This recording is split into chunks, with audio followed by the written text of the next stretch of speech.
अस्सलामु अलैकुम वरहमतुल्लाहि वबरकातुह।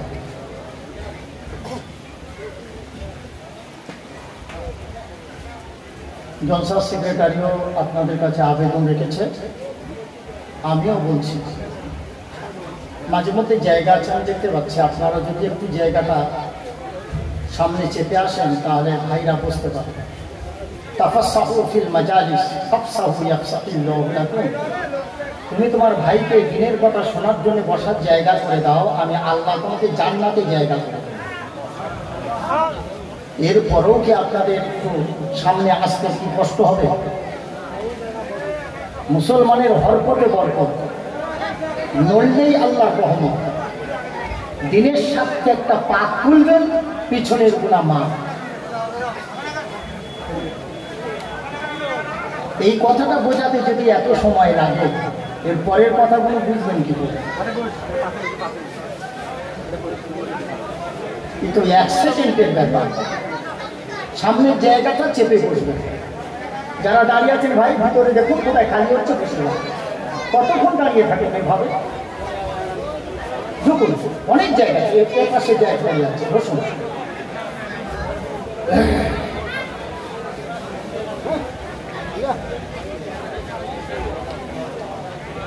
হয়তো জমিনটা ভিজে আছে, চিন্তা করছেন, ভয় করছেন। যে জাতি মৃত্যুকে ভয় করে না, সে জাতি সামান্য রসকে, পানি, একটু কাপড় ভিজবে এটি ভয় করে, সে জাতি। ইমানদার হলো বাঘের বাচ্চা, বাঘ এর সামনে আগায় পেছনে তাকায় না। জি বসুন। আলহামদুলিল্লাহ নাহমাদুহু ওয়া নাস্তাঈনুহু ওয়া নাস্তাগফিরুহু ওয়া নু'মিনু বিহি ওয়া নাতাওয়াক্কালু আলাইহি ওয়া না'উযু বিল্লাহি মিন শুরুরি আনফুসিনা ওয়া মিন সাইয়্যাতি আ'মালিনা। মান ইয়াহদিহিল্লাহু ফালা মুদিল্লা লাহু ওয়া মান ইউদ্লিলহু ফালা হাদিয়া লাহু। ওয়া নাশহাদু আন লা ইলাহা ইল্লাল্লাহু ওয়াহদাহু লা শারীকা লাহু। ونشهد أن سيدنا وحبيبنا ومولانا محمدا عبده ورسوله أرسله بالحق كافة للناس بشيرا ونذيرا وداعيا إلى الله بإذنه وسراجا منيرا. فقد قال الله تعالى في كلامه المجيد والفرقانه الحميد. فأعوذ بالله من الشيطان الرجيم. بسم الله الرحمن الرحيم. خلقه فقدره ثم السبيل يسره ثم أماته فأقبره ثم إذا شاء أنشره. وقال الله تعالى بسم الله الرحمن الرحيم.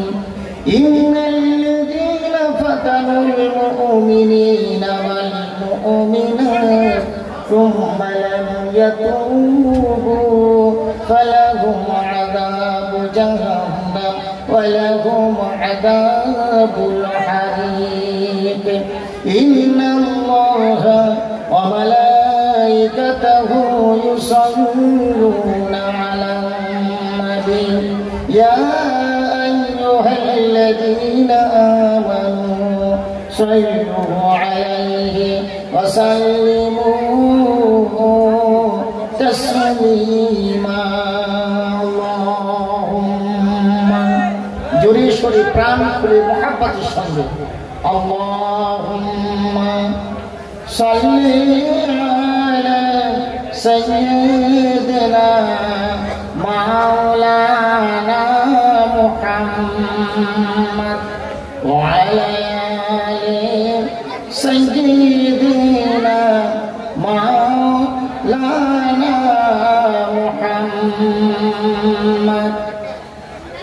इस्लाम है हमारा, ईमान है हमारा, हम हैं मुसलमान और है हमारा। अल्लाहुम्मा। আপনাদের কি ভয় আছে দুরূদ শরীফ পড়তে? এত মানুষ, রসুলের প্রতি এই ভালোবাসা আমাদের, তার দরুদটুকু আমরা জোরে পড়তে পারছি না। হয়তো আপনারা এদিকে হয়তো জোরে পড়েন না, প্রাণ খুলে পড়ুন, জোরে পড়ুন, হাদিস শুনুন। আল্লাহ রসুল বলেছে, পৃথিবীর যে কোনো প্রান্তে আমার উপরে যখন আমার উম্মত দরুদ ও সালাম পড়ে, আমার আল্লাহর নিযুক্ত ফেরেশতারা আসে দরুদ ও সালামগুলো নিয়ে সপ্ত সাগর পার হয়ে সোনার মদিনায় আমার রওজা পাকে পৌঁছে দেয়। এত আসতে বলছেন কেন? জোরে বলুন সুবহানাল্লাহ। জোরে সোরে মহব্বতের সঙ্গে বলুন আল্লাহুম্মা সাল্লি আলা সাইয়্যিদিনা মাওলানা মুহাম্মদ ওয়া আলা আলি সাইয়্যিদিনা মাওলানা মুহাম্মদ। আমি যদি আরো হতাম সোনার মদিনা, আমি যদি আরো হতাম সোনার মদিনা, নবীর পায়ের ধুলি হতাম ঘুচত মনের যন্ত্রণা। আল্লাহুম্মা সাল্লি আলা সাইয়্যিদিনা মাওলানা মুহাম্মদ ওয়া আলা আলিহি ওয়া আসহাবিহি ওয়া বারাকা ওয়া সাল্লাম। শ্রদ্ধেয় সভাপতি সাহেব, সম্মানীয় ওলামা দ্বীন ও হুফাজে কেরাম, দূর দূর হতে আগত জ্ঞানী গুণী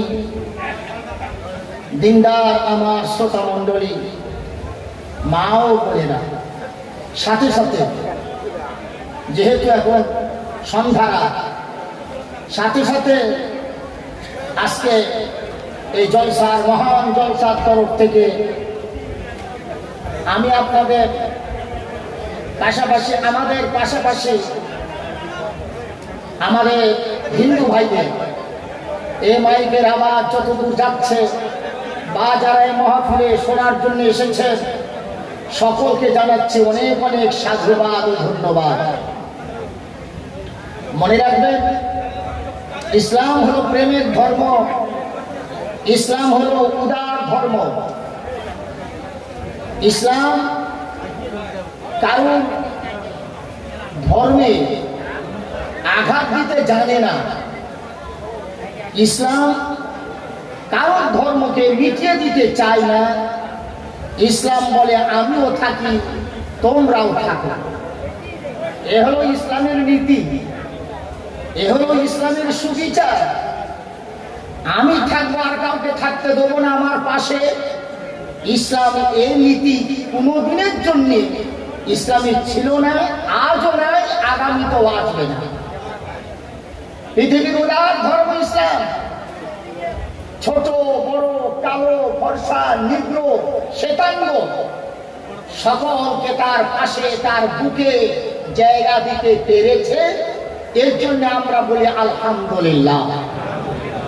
বিশ্বের সবথেকে কালো নিগ্র হযরতে বেলালকে যেমন মসজিদের মুয়াজ্জিন বানিয়ে পৃথিবীর কালোকে মূল্যায়ন করেছে, ঠিক তেমন করে নারীকেও মূল্যায়ন করেছে। পৃথিবীর সবথেকে নিকৃষ্ট মানুষ যারা নিষ্কৃষ্ট ছিল পৃথিবীর, যাদের মূল্যায়ন কেউ করেনি, কোনো কালে যাদের মূল্যায়ন হয়নি, ইসলাম আসার পরে তাদের মূল্যায়ন করা হয়েছে, তারা মূল্যায়িত হয়েছে। জোরে বলেন সুবহানাল্লাহ। এ শুধু মুখের কথা না, এটা ইতিহাস। আল্লাহ নবী সাল্লাল্লাহু আলাইহি ওয়াসাল্লাম উদারতা শিখিয়েছেন। এই কথাগুলো এখন কেন বলছি? এজন্য বলছি, এখন অনেক মানুষ জেগে আছে, পাশের বাজারে দোকান খোলা আছে, এই কথাগুলো শুনুক, সবাই শুনুক। ইসলাম উদারতা শিখিয়েছে, বিশ্বনবী উদারতার জন্ম দিয়েছে। এই উদার, এই শব্দ পৃথিবীর মানুষ জানতো না। এই উদারতার শব্দ, উদার শব্দের জন্ম দিয়েছেন নবী মুহাম্মদ রাসূলুল্লাহ, দিয়েছেন আল্লাহর কোরআন। জোরে বলেন সুবহানাল্লাহ।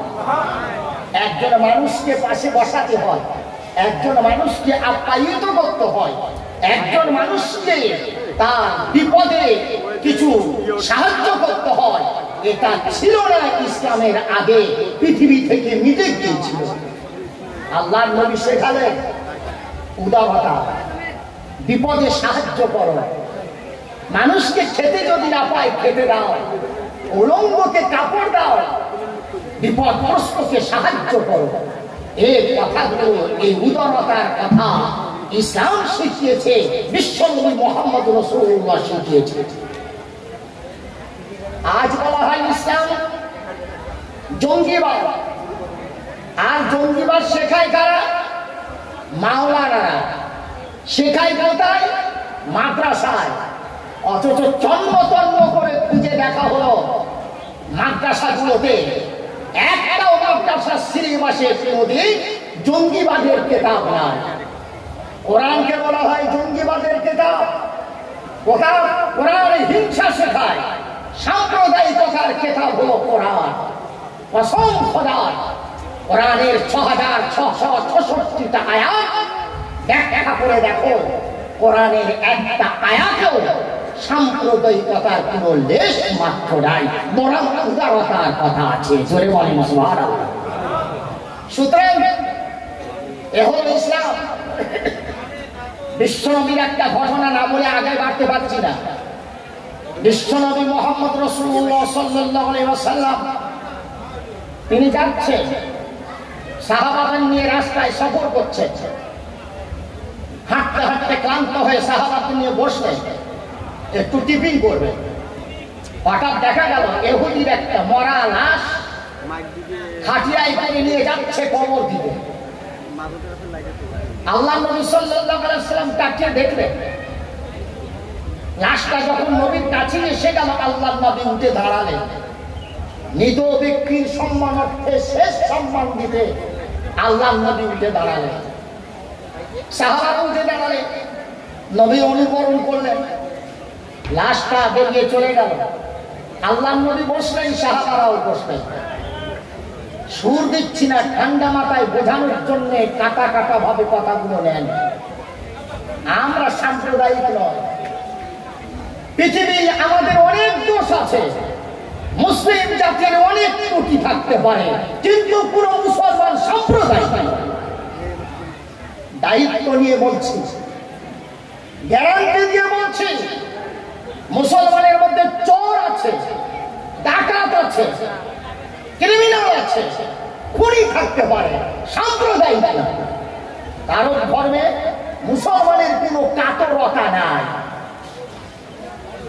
আল্লাহ নবী সাল্লাল্লাহু আলাইহি ওয়াসাল্লাম বসলেন।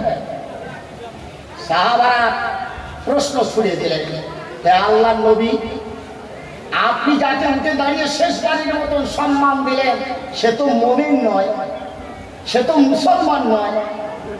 আপনি যার জন্য উঠে দাঁড়ালেন, আপনি রহমতুল লিল আলামিন। আপনাকে না সৃষ্টি করলে গোটা বিশ্ব সৃষ্টি তো দূরের কথা, ঘাসের একটা পাতাও আল্লাহ সৃষ্টি করতেন না। আপনি এত মহামানব, আপনি ওই মানুষটার জন্য উঠে দাঁড়ালেন যে মুমিন নয়, যে আল্লাহকে আল্লাহ বলে স্বীকার করেন, আপনি তাকে সম্মান দিতে উঠে দাঁড়ালেন। আল্লাহর নবী বলেন, হে আমার সাহাবারা শোনো, আমি কেন ওকে সম্মান দিলাম? হতে পারে ইহুদি, হতে পারে খ্রিস্টান, হতে পারে মাজুসি, হতে পারে ভিন ধর্মের কোনো মানুষ, কিন্তু তোমরা বলো ও কি আমার আল্লাহর বানানো বান্দা নয়? সুবহানাল্লাহ বললেন না ভাই? কি কথা? ও কি আমার আল্লাহর সৃষ্টি বান্দা নয়? ওকে কি আমার আল্লাহ বানায়নি?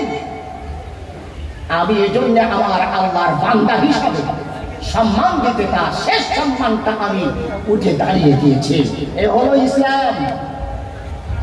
হিন্দু আমার কাছে ভাই, খ্রিস্টান আমার ভাই, ইহুদি আমাদের ভাই, মাজুসি আমাদের ভাই, তিলকাল আমাদের ভাই, সব আমাদের ভাই, মানুষ মাত্র আমাদের ভাই।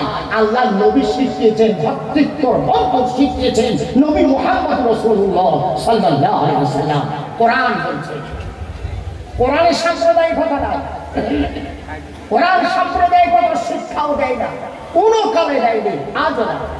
কোরআনের অপব্যাখ্যা চলেছে, কোরআনের আয়াতের অপব্যাখ্যা করছে। চুরি করে মুসলমানের ছেলে সেজে মাদ্রাসায় ঢুকে নম নম কিছু আরবি পড়ে গিয়ে কোরআনের ব্যাখ্যা চালাচ্ছে, উল্টো ব্যাখ্যা। আলহামদুলিল্লাহ, কিয়ামত যতদিন থাকবে কোরআনের হাফেজ আলেম ততদিন থাকবে। ওলামাদের কাছে তোমাদের চাতুরতা, তোমাদের ধাপ্পাবাজি সব ধরা পড়বে। আমি নিজে চোখে একটা কোরআন দেখলাম, কোরআনের আয়াতগুলো সব উল্টো পাল্টা ভাবে সাজানো হয়েছে। আলহামদুলিল্লাহি রাব্বিল আলামিন, আর রহমানির রহিম, তারপরে মালিকি ইয়াউমিদ্দিন। সেখানে লিখতেছে আলহামদুলিল্লাহি রাব্বিল আলামিন, মালিকি ইয়াউমিদ্দিন, আর রহমানির রহিম। পুরো কোরআনটাকে এভাবে উল্টো পাল্টা করে সাজানো হয়েছে। এখন এই কোরআন আমাদের মুসলিম বাজারে চলবে তো? কথা বলেন না কেন? চলবে? চলবে না। কারণ কোরআনের কোটি কোটি হাফেজ সারা পৃথিবীতে রয়েছে। ভারতবর্ষে লক্ষ লক্ষ কোরআনের হাফেজ আছে। জয় বলেন সুবহানাল্লাহ। একবার যদি কেউ পড়ে, হাফেজ সাহেব ধরতে পারবে না? পারবে না? পারবে। ও ছাপা বন্ধ, কোম্পানির কাজ শেষ। এই জন্যই তো পৃথিবীর কোন ধর্মগ্রন্থের হাফেজ নাই পৃথিবীতে। ত্রিপিটক, চিন্তাবিস্তা, বেদ, পুরাণ, বাইবেল, মহাভারতে কোন হাফেজ নাই। এ পর্যন্ত কোন হাফেজ হয়নি, আগামীতেও হবে না। লিখেনি, লিখেনি। একমাত্র কোরআন ছাড়া পৃথিবীর যত ধর্মগ্রন্থ আছে, কোন ধর্মগ্রন্থের হাফেজ তৈরি হবে না। হাফেজ যদি হয় তো হবে কোরআনের। জোরে বলেন সুবহানাল্লাহ।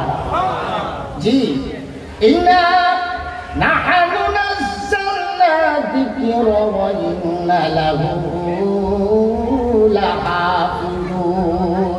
কোরআন অবতীর্ণ করেছি আমি আল্লাহ। এই কোরআনের হেফাজতের দায়িত্ব কিয়ামত পর্যন্ত আমি আল্লাহ আমার কাঁধে তুলে দিয়েছি। কোরআনের হেফাজতের দায়িত্ব আমি আমার কাঁধে নিয়েছি। কিছু দায়িত্ব তোমরা ঈমানদার হিসাবে তোমাদের দিয়েছি। একটু ফিকির করো। একটা মাদ্রাসার বিল্ডিং করার দায়িত্ব তোমাদের দিয়েছি। একটা মাদ্রাসা চলার জন্য কিছু অর্থ সাহায্য করার দায়িত্ব তোমাদের দিয়েছি। তার বেশি না, মূল হেফাজতের দায়িত্ব আমি আল্লাহ নিয়েছি। তোমার 8 বছরের ছেলে, 10 বছরের ছেলে যে ওই বর্ণ পরিচয় মুখস্থ করতে পারলো না, ধারাপাত মুখস্থ করতে পারলো না, নামটা মুখস্থ করতে পারলো না, শতচা মুখস্থ করতে পারলো না, ওই বোকা ছেলেটাকে মাদ্রাসায় দাও, আমি আল্লাহ আমার কুদরতে ওকে 30 পারা কোরআনের হাফেজ বানিয়ে দেবো। প্রমাণ আছে না নাই? আছে।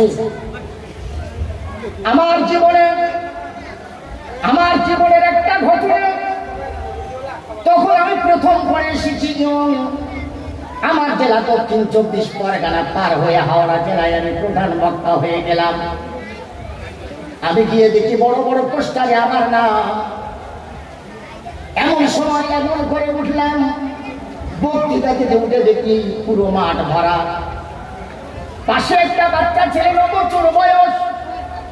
ওই ছেলেটাকে টেবিলে দাঁড় করিয়ে বক্তৃতার আগে হাফিজ সাহেব কেঁদে কেঁদে বললেন, ও হাওড়া জেলার মুন্ডুবেরিয়ার মানুষেরা দেখে নাও, 8 বছর বয়সে 9 বছরের ছেলেকে আমি তোমাদের আল্লাহর কোরআন মুখস্থ করিয়ে হাফেজ বানিয়ে তোমাদের ইমাম বানিয়ে দিয়েছি। 8 বছরের ছেলেকে হাফেজ বানিয়ে জাতির ইমাম বানিয়ে দিয়েছি। জোরে বলেন সুবহানাল্লাহ। এরকম ভুরি ভুরি পুরা প্রমাণ। যে ছেলেটা স্কুলের সব থেকে বোকা, ওকে মাদ্রাসায় দাও, ইনশাআল্লাহ ও হবে সব থেকে চালাক। আপনার ইতিহাস জানা নেই? হযরত ওমর ছিলেন বোকা, উট গুনতে জানতো না, ছাগল গুনতে জানতো না, উট চড়াতে পারত। 15-16 বছর 17 বছরের যুবক, আরবের যুবক, লাউ গাছের জাগার মতন ফুপিয়ে ওঠে। সেই যুবকটা উট চড়াচ্ছে, কিন্তু উট গুনতে জানে না। হযরত ওমরের প্রথম জীবন বোকা। উট চড়িয়ে ঘরে আসলে বাপ যদি বলে সব উট এসেছে, হযরত ওমর বলতেন, উট চড়িয়েছেন আমি, আব্বা গুনে নাও তুমি। তিনি উট গুনতে জানতেন। এই ছেলেটা হলো যুবক, এই হলো সেই ওমর। এরপর ইসলামের ভিতরে ঢুকলো, কলমা পড়লো। তারপর নবীর সান্নিধ্যে আসার পরে ওমর সেই বোকা ছেলে উট গুনতে পারে না যে ওমর, সেই ওমর হলো খলিফাতুল মুসলিমিন, মুসলিম জাহানের খলিফা। সুবহানাল্লাহ। জি, তিনি কোরআন পড়েছেন, কোরআন বুঝেছেন, কোরআনের উপরে জীবন যাপন করেছেন। আর নিজে শুধু করেনি, গোটা রাষ্ট্রের মুসলমানদের করাবার ব্যবস্থা নিয়েছেন। জোরে বলে সুবহানাল্লাহ। এ হলো বোকা। আপনার যে বোকা ছেলে, ওকে মাদ্রাসায় দাও। আর বর্তমান মাদ্রাসায় যারা আসে তারা তো বোকা। সব থেকে গরিবের ছেলে, স্কুলে যার জায়গা হয় না, সব থেকে ডান পিঠে, বাবা মার কথা শুনে না, ওরাই আসে মাদ্রাসায়। আর ডাক্তার এত ভালো মাদ্রাসার শিক্ষকরা, আলহামদুলিল্লাহ। যার নার্ভ বসে গেছে, যার সেলাইন দেওয়ার কোনো রাস্তা নাই, ওই সব রুগী দেখে মাওলানারা। যে ছেলে স্কুলের মাস্টার লাইন করতে পারবে না, বাপ লাইন করতে পারে না, ছেলে লাইন করতে পারে না, মা লাইন করতে পারে না, তাকে ধরে মাদ্রাসায় দেওয়া হয়। আর মাদ্রাসার শিক্ষকরা পিঠ চাপড়ে তাকে আলেম আর হাফেজ বানিয়ে জাতির ইমাম বানিয়ে দেয়। সুবহানাল্লাহ। আপনারা তো আলেমদের সমালোচনা করেন ভাই, বললাম হয়তো জানি না আপনাদের খবরে দেশে হয়, এদিকে আপনাদের আলেমদের সমালোচনা হয় হয় হয় হয় ভালো লোকের সমালোচনা কোন জায়গায় না হয়েছে আর কোন সময় না হয়েছে। আলেমদের সমালোচনা করবেন না, এদের কোরবানির দাম আপনারা এই জাতি দিতে পারবেন না। এটা আমার বক্তব্য নয়, তবে প্রসঙ্গত এসে গেল, ওলামাদের বদনাম করবেন না। আপনি অনেক সময় দিয়েছেন, অনেক চিল্লা দিয়েছেন, অনেক পণ্ডিত্য আপনার, আপনি এ থেকে যে পর্যন্ত ডিগ্রি হাসিল করেছেন, ওলামাদের পিছনে পড়বেন না। দুটো কথার প্রসঙ্গে বলে দিই, আমি তো আর এই জেলার ছেলে নয় যে প্রত্যেক জলসায় আমি আসি, তাই দুটো কথা বলি। ওলামাদের পিছনে কেন পড়বেন না? 1 নম্বর হলো, ইন্নামা ইয়াখশাল্লাহা মিন ইবাদিহিল উলামা। আল্লাহ বলছেন পৃথিবীতে আমার ওলামা বান্দারা সব থেকে আমাকে বেশি ভয় করে। আর যারা আল্লাহকে ভয় করে, আল্লাহর করুণা, আল্লাহর সান্নিধ্য তাদের সাথে জড়িয়ে রয়েছে। জোরে বলেন সুবহানাল্লাহ। এই জন্য ওলামাদের পিছনে আসবেন না। এর থেকে আরেকটা মারাত্মক আয়াত করছে, মাইয়ারিদুল্লাহু বিহি খায়রান ইউফাকিহু ফিদ্দীন।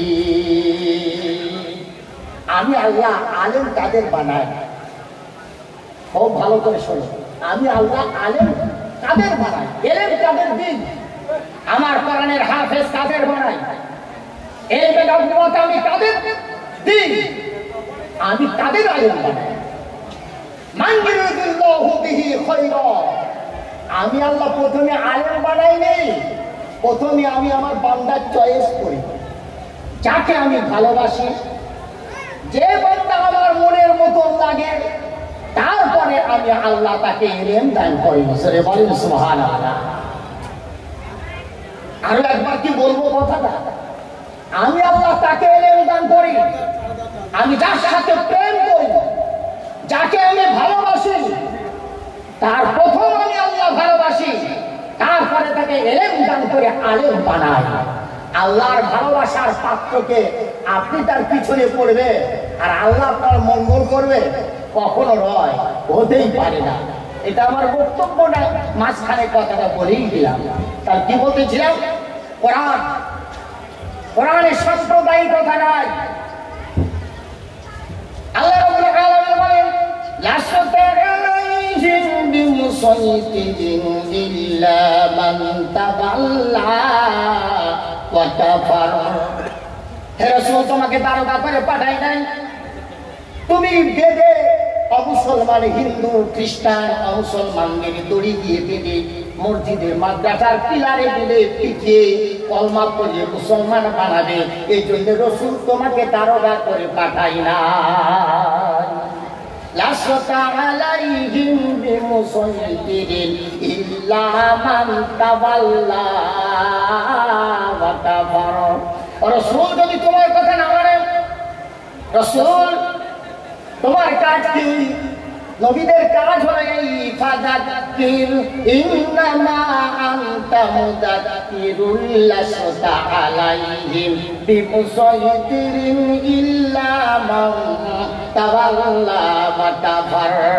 রাসূল তোমার দায়িত্ব হলো, তোমার মিশন হলো তুমি মানুষকে উপদেশ দাও, ভালো কথা শোনাও, এরপরে তোমার উপদেশ যদি গ্রহণ করে আলহামদুলিল্লাহ, তোমার উপদেশ যদি ঠুকরে, তোমার উপদেশ যদি গ্রহণ না করে, পিঠ ফিরে যদি চলে যায়, রাসূল তুমি ঝামেলায় যেও না, ঝগড়ায় যেও না, গন্ডগোলে যেও না।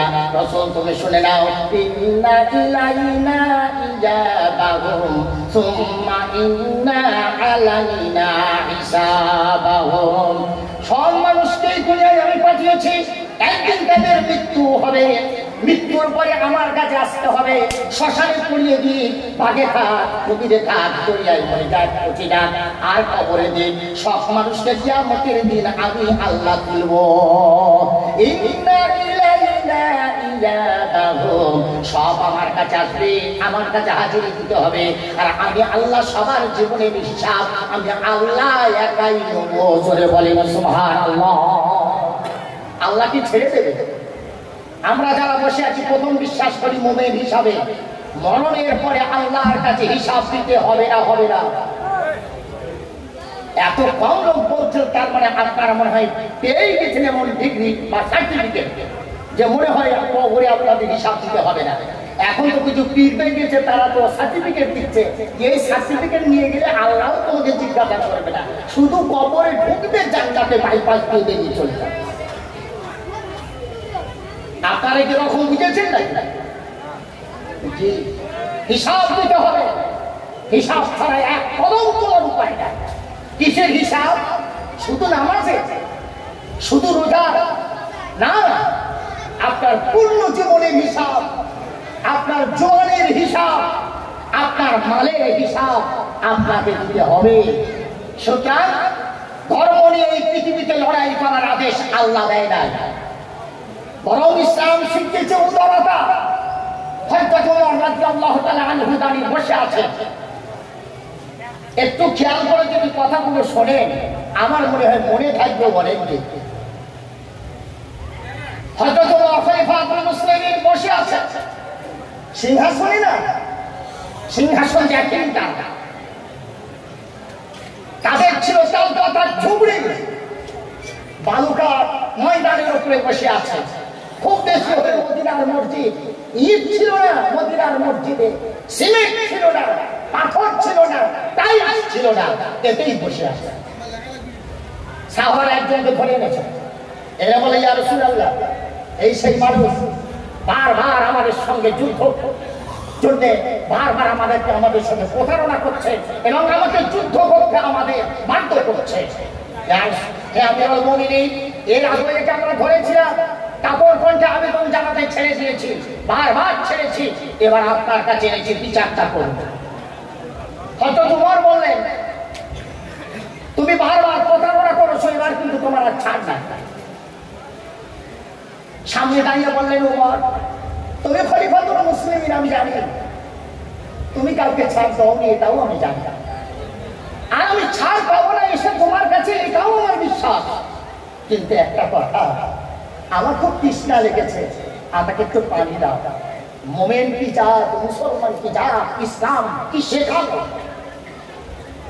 হযরত ওমর বলেন, আমাকে পানি দাও। হযরত ওমরের আদেশে এক গ্লাস পানি এনে হাতে ধরিয়ে দিলেন। হাতে পানিটা নিয়ে এবার বলছে, ওমর খলিফাতুল মুসলিমিন, আমার সাথে কথা দিতে হবে পানি খাওয়ার আগে, যে আমার যতক্ষণ না পানি খাওয়া শেষ হবে আপনি আমাকে হত্যা করবেন।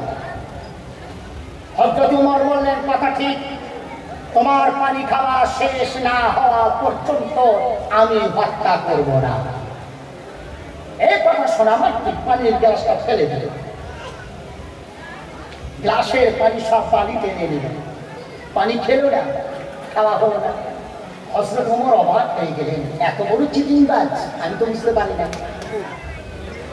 আমি মনে করলাম আমার পানি খেতে যে সময়টা যাবে সেই সময় পর্যন্ত, কিন্তু ও যে পানি ফেলে দেবে, পানি খাবে না, আর পানি খাওয়া শেষও হলো না, আমি ওকে হত্যা করতে পারলাম না। হযরত ওমর বললেন, শোন, আমরা মুসলমান ধাপ্পাবাজ না, দাগাবাজ না, আমরা মুসলমান চিটিংবাজ না। চিটিংবাজ তুমি হতে পারো, আমি ওমর চিটিংবাজ নয়। সুতরাং তুমি আমার কাছে ধাপ্পাবাজি করেছো, তুমি বললে আমি পানি না খাওয়া পর্যন্ত হত্যা করো না, আমি বললাম গ্লাসের পানি মুখ দিয়ে খেতে 2 মিনিট সময় যায় করতেছি, কিন্তু তুমি যে ফেলে দিয়ে পানিটা না খেয়ে এই পরিবেশ তৈরি করবে আমি বুঝতে পারি না। তো তোমার কথা আমি যা বলছি ওয়াদা করেছি, আমি ওয়াদা পূর্ণ করলাম, যাও আজও তোমাকে ছেড়ে দিলাম, যেহেতু তুমি পানি খেতে পারবে না। আমরা এই যা ঠান্ডা মাথায় শুনিনি, আরো দুটো কথা বলি। আমরা তারা, ইরান জয় হচ্ছে, ইরান সেদিনের শ্রেষ্ঠ দেশ পৃথিবীর, ইরান আজও যেমন দাপুটে সেদিনও তেমন ছিল দাপুটে। কথা বুঝে আসছে? আলহামদুলিল্লাহ, ইরান দেখিয়ে দিয়েছে আমরা একটা পুরুষ। আমেরিকা, উত্তর কোরিয়া, রাশিয়া সকলকে বুঝিয়ে দিয়েছে ইরান আমি একটা পুরুষ, আমি একজন পুরুষ, আমাকে ভয় পাওয়াতে পারবে না। আজও যেমন সেদিন তেমন ছিল। কিন্তু আরবে মুসলমান নবীজির সাহাবীরা ইরানে ঢুকেছে, একটার পর একটা দেশ জয় করছে, তাবু নতুন জায়গায় কাটাতে যাবে, শহর জয় হয়ে গেছে। তাবুর মাথার দিকে তাকিয়ে দেখে একটা পাখির বাসা, পাখি দুটো বসে আছে বাসার পাশে। যিনি খুলতেছিলেন তাবু, তিনি সেনাপতিকে দিয়ে বললেন, সেনাপতি হুজুর একটা অবাক জিনিস দেখলাম, লম্বা তাবুর মাথায় খুঁটির মাথাতে দেখছি একটা পাখি বাসা করছে, নিশ্চিত তাকে ডিম কিংবা বাচ্চাও থাকতে পারে। আমরা যদি তাবু খুলি পাখির বাসা ভেঙে যাবে, ডিম পড়ে ভেঙে যাবে, বাচ্চা থাকলেও মরে যাবে, দুটো পাখি কষ্টে ভুগবে। এখন বলেন আমরা কি তাবু খুলবো? সেনাপতি বললেন, সেনাপতি জাতালোক ছিলেন না, তারাও ছিল সালাম, তারাও ছিল ইসলামের জ্ঞানে ভরা। তিনি বললেন, ফতোয়া আমি দিতে পারবো না, ফতোয়া দেবো ওমর, চলে যাও মদিনায় ফতোয়া নিয়ে এসে। সেনাপতি লিখলেন, খলিফাতুল মুসলিমিন তাঁবুর লম্বা খুঁটিতে, মাঝখানের লম্বা খুঁটির মাথায় একটা পাখি বাসা বেঁধেছে। আমার সামনে হাদিস নাই, তাই আমি আপনার কাছে ফতোয়া চাইতে পাঠালাম, আপনি ফতোয়াটা দিন। এই তাঁবু খুলবো, পাখির বাসা ভেঙে দেবো, তার বাচ্চাকে মেরে দেবো, তার তাঁবু ছেড়ে দেবো, এই ফতোয়াটা আপনি দিন। আফসোস আমাদেরকে পৃথিবীর মানুষ চিনতে পারলো না, চিনতে পারবো না, তবে চিনবে ইনশাআল্লাহ। সেনাপতি ছুটে গেল, মদিনায় পৌঁছে গেল, চিঠিটা দেখানো হলো ওমরকে। হযরত ওমর চিঠি উল্টো পিঠে লিখে দিল, ও সেনাপতি শোনো, আল্লাহ নবী পাখি পর্যন্ত একটা ছোট্ট পাখিকেও কষ্ট দেওয়া হারাম ঘোষণা দিয়েছে। সুতরাং পাখির বাসা ভেও না, পাখির বাচ্চা মেরো না, তাঁবু ছেড়ে দাও, তাঁবু ছেড়ে দাও, কিন্তু পাখির বাসা ভাঙতে যেও না। সেনাপতি ফিরে এলো, আদেশ দিলেন তাঁবু ছেড়ে দাও। আরবি ভাষা তাঁবুর আরবি শব্দ হলো ফুস্তাক। আজ ওই ইরানের ওই জায়গায় শহর গড়ে গেছে, বাজার গড়ে গেছে, লক্ষ লক্ষ মানুষের বসবাস হয়েছে। ওই নাম আজও রয়েছে, ওই এলাকার নাম, ওই বাজারের নাম, শহরের নাম হয়েছে ফুস্তাক। তাঁবুর নামেতে শহর গড়ে গেল, আজ ছেড়ে দিল তাঁবু, কিন্তু পাখির বাসা পায় না। আমরা সাম্প্রদায়িক হব কি করে? আমরা হিন্দু বিরোধী হব কি করে? খ্রিস্টান বিরোধী হব কি করে? আমরা যেহেতু কোরআন আমাদের সামনে, হাদিস আমাদের সামনে, সাহাবাদের চরিত্র আমাদের সামনে, আমরা সাম্প্রদায়িক। আসছে নবী দিবস, অনেক কথা শুনবেন নবীর জীবনী। আজ আমি একটা ঘটনা এই প্রসঙ্গে বলছি। আল্লাহ নবীর চতুর্দিকে শত্রু, নবী কিন্তু রাতের বেলা গভীর রাতে জঙ্গলে যায়। সাহাবারা নবীকে চট দেন, গাঁট দেন। আল্লাহ নবী কাউকে বলে না, একা চলে যায় কেন? হযরত আবু বকর বললেন, আমি দেখবো আগামী রাতে নবীর পিছনে পিছনে গিয়ে করে কি। আল্লাহ নবী বের হলেন, হাতে কয়েকটা খেজুর, একটু পানি। নবীজি বের হয়েছেন, হযরত আবু বকর দূর থেকে পিছনে অন্ধকারে অন্ধকারে যাচ্ছেন। জঙ্গলের ভিতরে ঢুকে গেল, ফাঁকা একটা জায়গায় নবীজি গিয়ে বসলেন। আল্লাহ নবী জিজ্ঞাসা করলেন, তুমি কেমন আছো? লোকটা বললেন, খুব কষ্টে আছি। নবীজি বললেন, তুমি কি কিছু খাবে? লোকটি বললেন, হ্যাঁ আমি খাবো। আল্লাহ নবী খাওয়ালেন। কেমন করে খাওয়ালেন? আল্লাহ নবীর সাহাবী হযরত আবু বকর জানতে পারলেন না, তবে এতটুকু জানলেন, একজন রোগগ্রস্ত পীড়িত ব্যক্তি এই জায়গায় রয়েছে। নবী প্রতি রাতে তার সেবা করে যায়। আল্লাহ নবী ভক্ত হযরত আবু বকর নিজের জীবনের উপরে প্রতিজ্ঞা করলেন, আগামী রাতে নবী আসার আগে আমি আবু বকর নবীর সুন্নাত পালন করব, ওই মানুষটার সেবা আমি নিজে করে যাব। আল্লাহ নবী যাওয়ার আগে হযরত আবু বকর কিছু পানি, কিছু খেজুর নিয়ে হাজির। ওই জায়গায় গিয়ে মাথার ধারে বসে জিজ্ঞাসা করেন, ভাই তুমি কেমন আছো? লোকটি বললেন, আমি বড় কষ্টে আছি। হযরত আবু বকর দেখেন, দেখতে পাচ্ছেন না, চোখ তার নাই, কারণ সারা শরীর পতন ধরেছে, চোখও পতন ধরেছে, শুধু জিভটা ভালো আছে, কথা বলে। হযরত আবু বকর বললেন, তুমি কি কিছু খাবে? লোকটি বললেন, হ্যাঁ। হযরত আবু বকর খেজুরটা দুই দিকে ফেলে দিলেন, মাঝখানে ডানাটা বার করে দিয়ে অর্ধেক খেজুর গালের ভিতরে দিল। হযরত আবু বকরের খেজুর খাওয়ানো অবাক হয়ে লোকটা বললেন, ওই পীড়িত ব্যক্তিকে বললেন, ভাই তুমি বুঝলাম তুমি কি কোন নতুন কোন মানব, প্রতিদিন রহমতুল লিল আলামিন আমার রাসূল আমাকে খাইয়ে যায়, আজ তুমি নতুন পদ্ধতিতে খাওয়ালে, আমি বুঝলাম তুমি নতুন ব্যক্তি। বলো তুমি সত্য, তুমি নবী না তুমি নতুন কোন ব্যক্তি বলো। হযরত আবু বকর বলেন, ভাই তুমি সত্য বলেছো, আমি হযরত নবী মুহাম্মদ রাসূলুল্লাহর ভক্ত, আমার নাম আবু বকর। যেহেতু কালকে এসে দেখেছি নবী তোমার সেবা করেছে, আমি তো দেখি নাই নবী কেমন করে খাওয়ালো, এখন আমি দেখলাম, আমি বুঝলাম আমি ভুল করেছি। বলো তবে তুমি বলো নবী তোমাকে কেমন করে খাওয়ালো। ওই লোককে বললেন, শোনো, আমি তো মুসলমান নয়, আমি ইহুদি, আমি রোগগ্রস্ত ব্যক্তি। আল্লাহ নবী রহমাতুল লিল আলামিন প্রতিদিন আসে খেজুর পানি নিয়ে আমাকে শুধাই, তুমি কেমন আছো? আমি বলি বড় কষ্টে। আমারে বলে তুমি কিছু খাবে? আমি বলি হ্যাঁ। আল্লাহ নবী রহমাতুল লিল আলামিন খেজুর ফেরে খেজুরের বিচিটা বার করে দিয়ে অর্ধেক খেজুর আমার নিজের গালে নিয়ে চিবিয়ে রসালো করে নরম করে জিভের আগা দিয়ে আমার জিভে ঠেলে দেয়, আমি চুষে খাই। আর যখন তুমি গোটা খেজুর আমার গালে দিয়েছ, আমি বুঝলাম তুমি রহমতুল লিল আলামিন নও। রে জাতি, এ হলো আমাদের পরিচয়, ওরে জাতি, এ হলো আমাদের চরিত্র, এ হলো রাসূলের চরিত্র। রাসূল নিপীড়িত, নিষ্পেষিত সবার জন্যই রাসূল রহমতুল লিল আলামিন।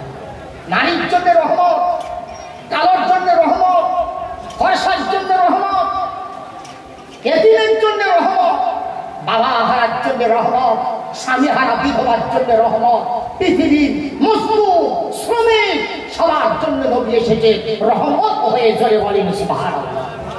এ ছিল রাসূল। আল্লাহ রাব্বুল আলামিন বলেন সাম্প্রদায়িকতার বিরুদ্ধে রাসূল আল্লাহ রাব্বুল আলামিন কোরআন বলেন কুল্লু ইয়ামালু মা কুল্লুন ইয়ামালু আলা শাকিলাতিহি ফারাব্বুকুম আ'লামু বিমান হুয়া আহদা সাবিলা। প্রত্যেক জাতি প্রত্যেক সম্প্রদায় যার যার ধারণা তার উপরে ছেড়ে দাও রাসূল। সকলকে তুমি এক ধারণায় আনতে যেও না। যার যা বিশ্বাস তার উপরে তাকে ছেড়ে দাও। তোমার বিশ্বাসের কথা এটাই হলো শ্রেষ্ঠ, এটাই হলো সঠিক, তুমি তাকে বোঝাতে যাও কিন্তু লড়াই করতে যেও না। ছেড়ে দাও, আসতে হবে আমার কাছে। কুল কুল্লুন ইয়ালামু আলা শাকিলাতিহি ফারাব্বুকুম আ'লামু বিমান হুয়া আহদা সাবিলা।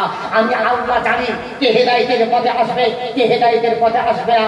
আমি আল্লাহ খুব ভালো জানি কিয়ামতের দিনে বিচার আমি আল্লাহ করব। রাসূল ধর্ম নিয়ে লড়াই করতে যেও না, ধর্ম নিয়ে বিবাদ করতে যেও না। লোভ দিয়ে টোপ দিয়ে সুন্দরী নারী ঘর বেঁধে দেবো, টাকার লোভ দিয়ে কাউকে মুসলমান বানাতে যেও না। এ হলো পরিষ্কার কথা।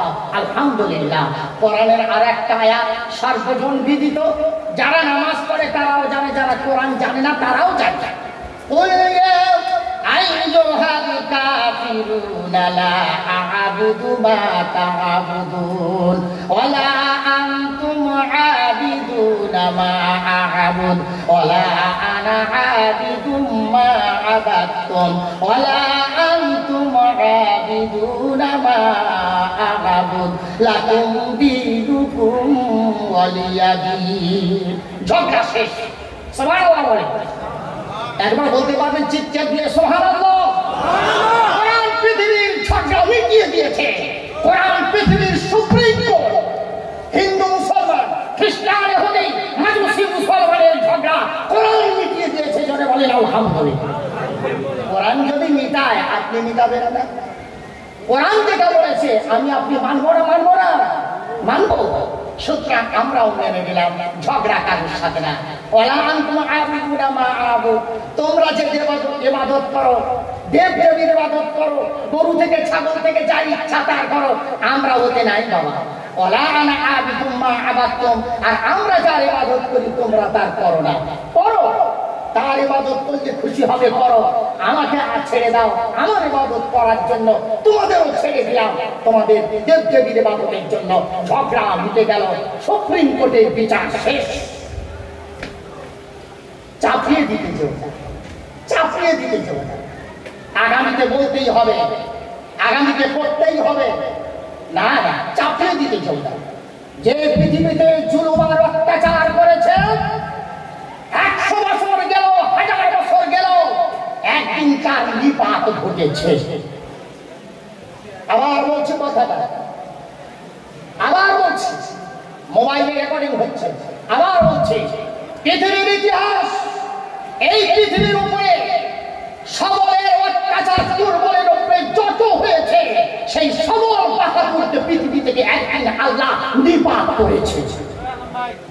আরো যারা আজও যারা দুর্বলের উপরে সংখ্যালঘুর উপরে অত্যাচার করতে যাচ্ছ, করে চলছ, করছ, করবে, সাবধান হও। আমাদের কেউ নাই, আমাদের আছে আল্লাহ। জোরে বলতে পারবেন আল্লাহ। আচ্ছা বলেন তো, বাঘের সাহস বেশি না ছাগলের সাহস বেশি?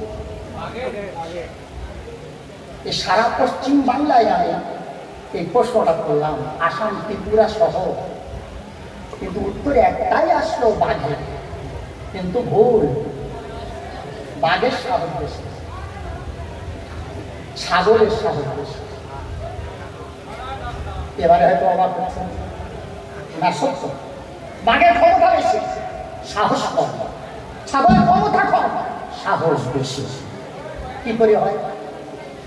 সুন্দরবন, আফ্রিকার জঙ্গল, বাঘ কোনদিন দেখেছেন জঙ্গল থেকে বেরিয়ে লোকালয় আসতে, আবার ঘুরে ঘাড়ে হেঁটে সন্ধ্যেবেলা ঢুকেছি জঙ্গলে, এরকম রীতি নীতি এইরকম কি বাঘের আছে?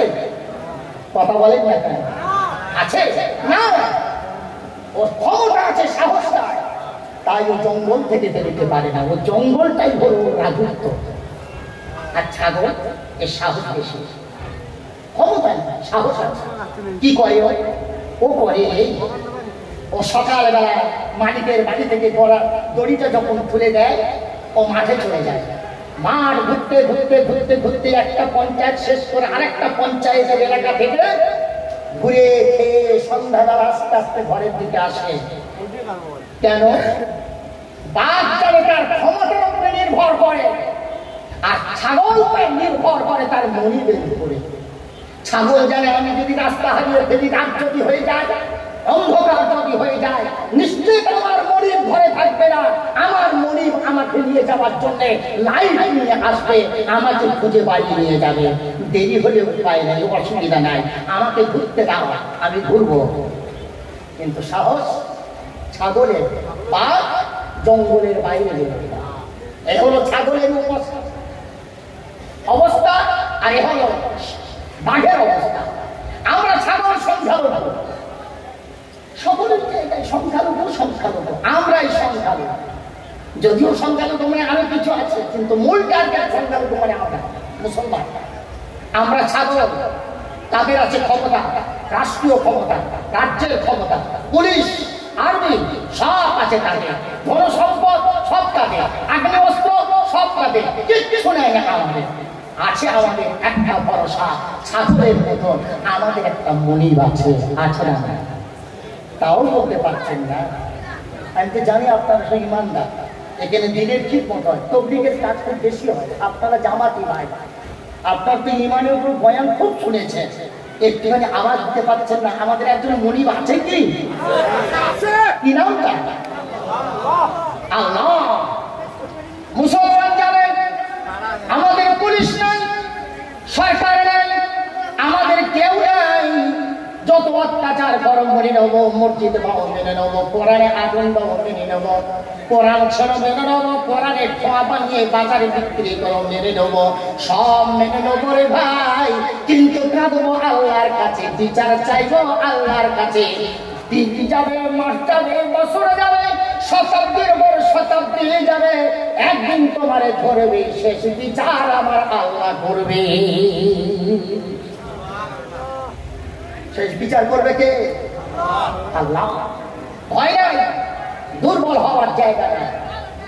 পৃথিবীতে শুরু হয়েছে, শেষ করব আমরা আলহামদুলিল্লাহ। পৃথিবীর শুরুতে ইমানদার, মাঝখানেও ইমানদার, শেষও হবে ইমানদার, থাকবে ইমানদার। পৃথিবী আর কেউ থাকবে না। একদিন পৃথিবী এসেছেন হযরত আদম, তিনি ছিলেন ইমানদার, তিনি ছিলেন নবী। শেষ হবে ইমানদার দিয়ে। পৃথিবীর মাঝখানে যারা, এরা কিয়ামত দেখবে না, এরা শুরুও দেখে, এরা শেষও দেখবে না। শেষ করেছি আমরা, শেষে দেখবো, কিয়ামত দেখবো আমরা। বলে বলেন সুবহানাল্লাহ।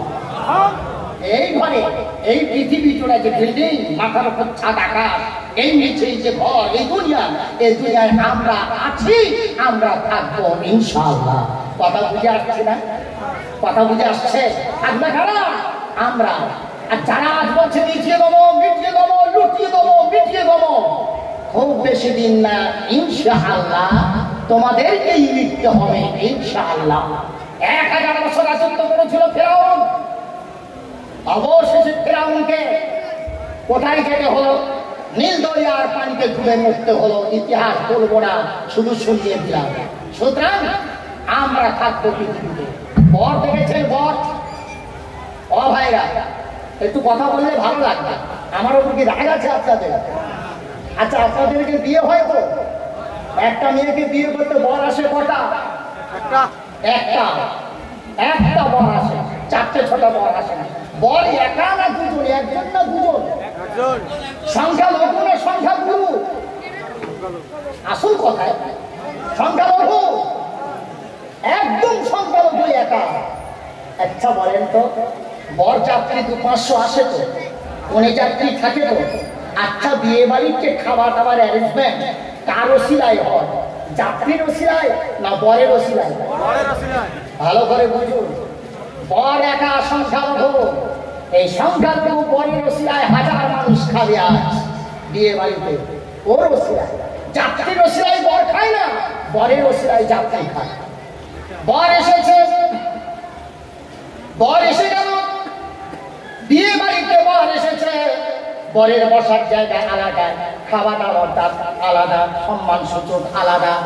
এমন করে বর যাত্রী আসে নিচে বসে, ডিম দেয় আধখানা, মাছ দেয় ভেঙে, খাওয়া দাওয়া হয়ে গেল।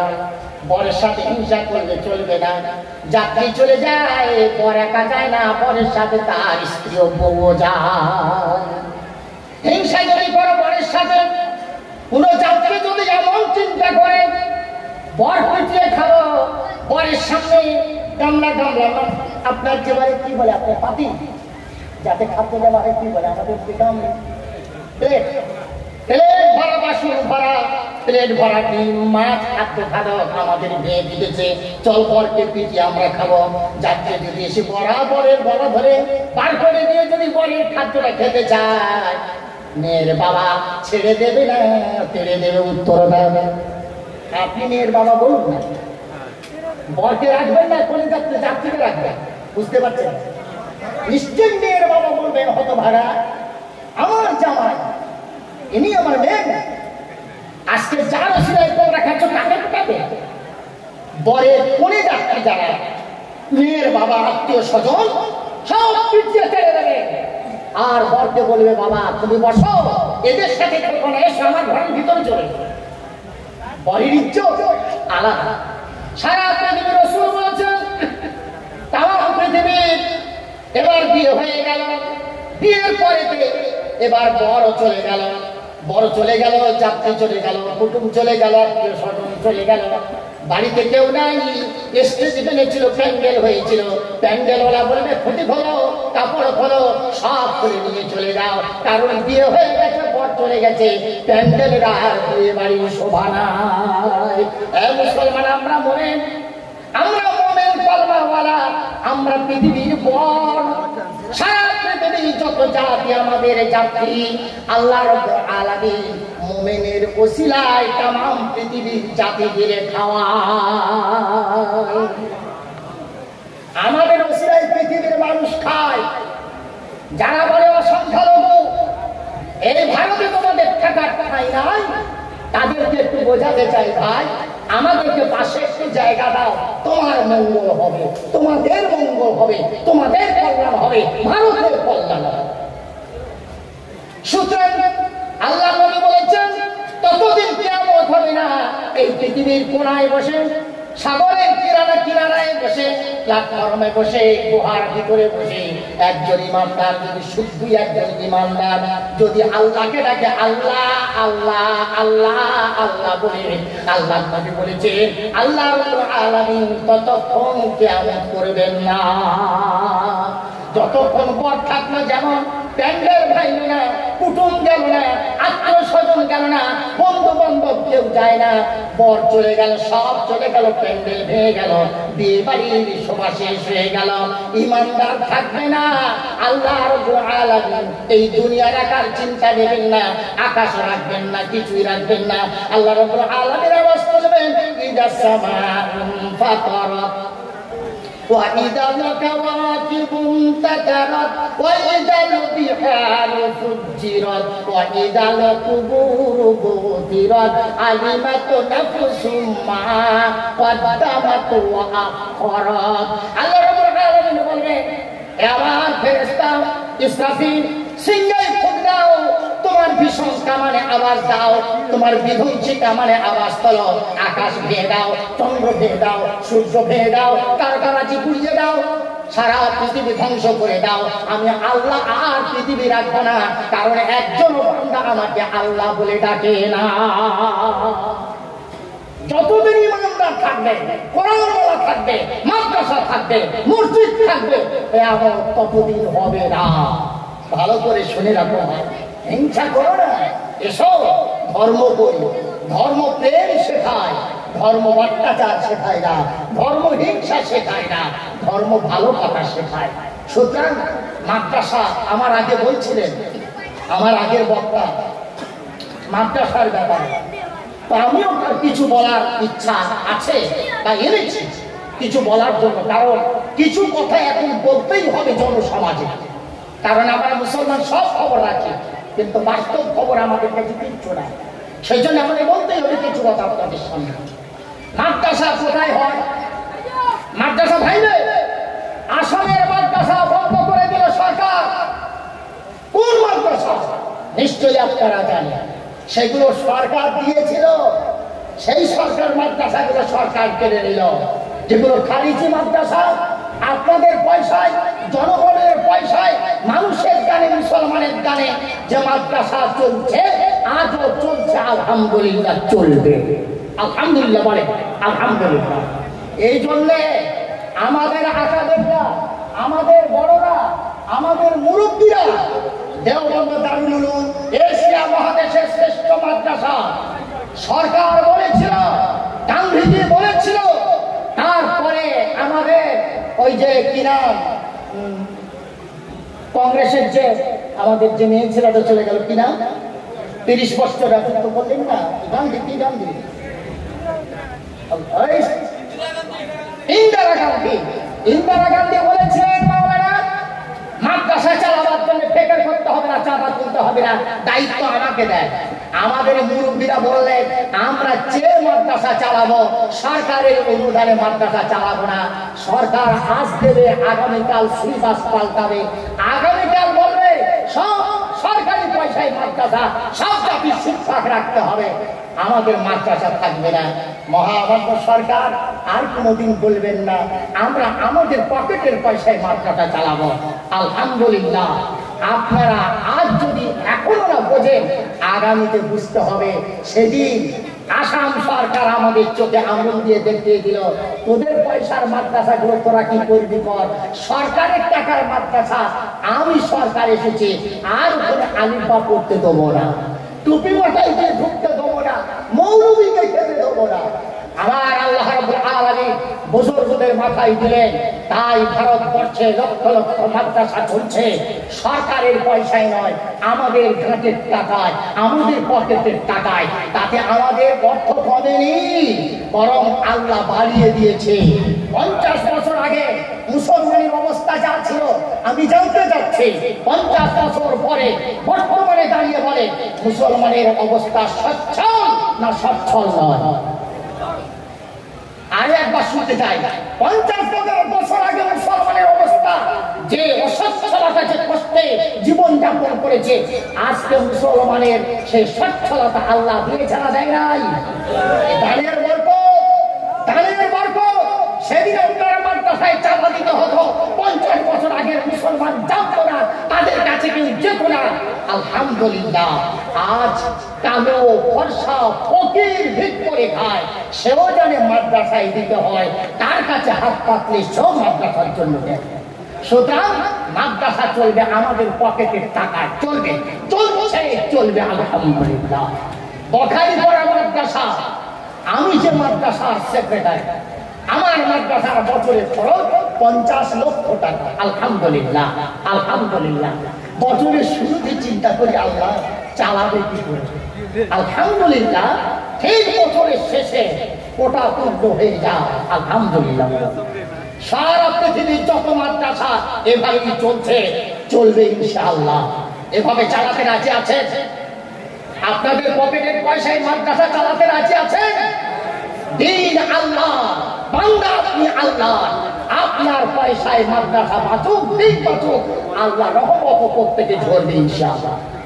আল্লাহ রাব্বুল আলামিন রাসূল বলেছেন, মাদ্রাসা হলো এমন মাদ্রাসা, কিয়ামতের দিন মাদ্রাসা ধ্বংস হবে না, টুইন টাওয়ার ধ্বংস হবে, 110 তলা বিল্ডিং টাওয়ার ধ্বংস হয়ে যাবে, কিন্তু আল্লাহ রাব্বুল আলামিন রাসূল বলেছেন মাদ্রাসা ধ্বংস হবে না।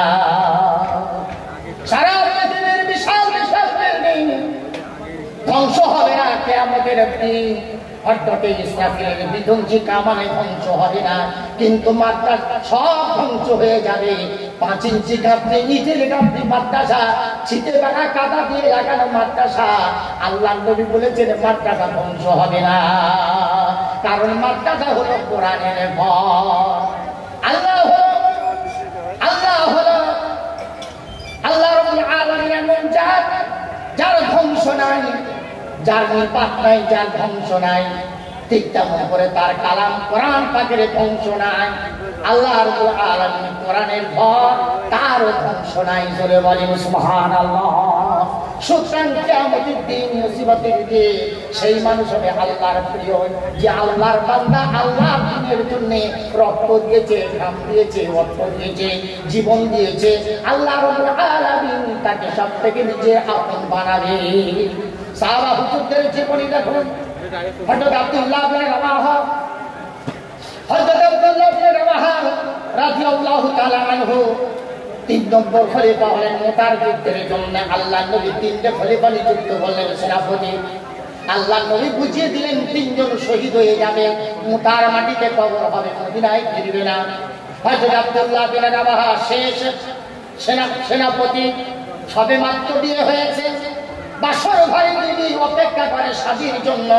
হযরত আব্দুল্লাহ বিন রাওয়াহা বললেন, দিদি ইজাজত দাও, নবীর পিছনে 7 নামাজ পড়ে আসি। হযরত বিবি জান ইজাজত দিলেন, যাও তাড়াতাড়ি এসো, আজ তোমার আর আমার সাক্ষাতের রাত। হযরত আব্দুল্লাহ বিন রাওয়াহা চলে গেলেন। আপনার জিহাদের ময়দানে যাচ্ছে, আল্লাহর নবীর পিছনে নামাজ পড়তে গেলেন। নামাজের শেষ হয়ে গেল। হযরত বিলাল থেকে বললেন, দাঁড়িয়ে যাও মুসলমানেরা, বিশ্বনবী মুহাম্মদ রাসূলুল্লাহ তোমাদের নসিহত করবে, তোমাদের বসতে বলেছে। সব মুসলমান বসে গেলেন, আব্দুল্লাহ বিন রাওয়াহা বসে গেলেন। আল্লাহ নবী বললেন, শোনো, মোটা পর্যন্ত কাফের বেঈমানেরা, ইসলামের শত্রুরা এসে গিয়েছে। এ মুসলমানেরা, তোমরা বলো, তোমরা বসে থাকবে না তাদের মোকাবেলা করে মদিনার নারী পুরুষ আবাল বনি তাকে বাঁচাবে? সাহাবারা বলেন, ইয়া রাসূলুল্লাহ, যতক্ষণ ধরে জীবন আছে আমরা লড়াই করব, কোনো সন্দেহ নাই। আল্লাহ নবী বললেন, তবে প্রথম সেনাপতি হবে আমার পালিত পুত্র যায়েদ, দ্বিতীয় সেনাপতি হবে জাফর, তৃতীয় সেনাপতি হবে আব্দুল্লাহ বিন রাওয়াহা। সবে মাত্র বিয়ে হয়েছে, যার বিবি অপেক্ষা করছে বাসর ঘরে। সব কথা শেষ হয়ে গেল। রাত তখন প্রায় ভোর, সকাল হয়ে যায়। বিবি ঘরের ভিতরে অপেক্ষা করে করে, কোরআন পড়ে পড়ে অপেক্ষা করে করে ঘুমিয়ে পড়েছে। আল্লাহ নবী বলেন, তোমরা যারা সেনাপতি যে যার ঘরে যাও, বিবির সঙ্গে মায়ের সঙ্গে মোলাকাত করে এসো। হযরত আব্দুল্লাহ বিন ঘরে এসেছেন, দরজায় দাঁড়ায়নি, উঠেনি, দাঁড়ায় উঠোনে দাঁড়িয়ে বলছেন, বিবি আমি তোমার স্বামী আব্দুল্লাহ বিন রাওয়াহা, এখনো তোমাকে আমি দেখি নাই, তুমি আমাকে দেখো নাই। এসো গো বিবি, এসো, একবারের জন্য দুটো কথা শোনাও। আমি তোমাকে দেখতে চাই না, তুমি আমাকেও দেখো না, শুধু দুটো কথা শুনে নাও। ও গো বিবি, আজ আল্লাহর নবী আমার 3য় সেনাপতি বানিয়েছে, মোতার যুদ্ধে যেতে হবে। শত্রুরা মোতা পর্যন্ত এসে গেছে, ইসলাম মিটিয়ে দিতে, দিন মিটিয়ে দিতে, আমরা দিন বাঁচাতে যাব। এসো গো বিবি, কথা শোনো। আমি চললাম বাসর ঘরে, তোমাকে বিধবা বানিয়ে চললাম, ক্ষমা করে দাও, তোমার হক আদায় করতে পারলাম না। ও গো বিবি, কিয়ামতের দিন, মুসিবতের দিন, জান্নাতে তোমার সঙ্গে আমার দিদার হবে। হযরত আব্দুল্লাহ বিন রাওয়াহা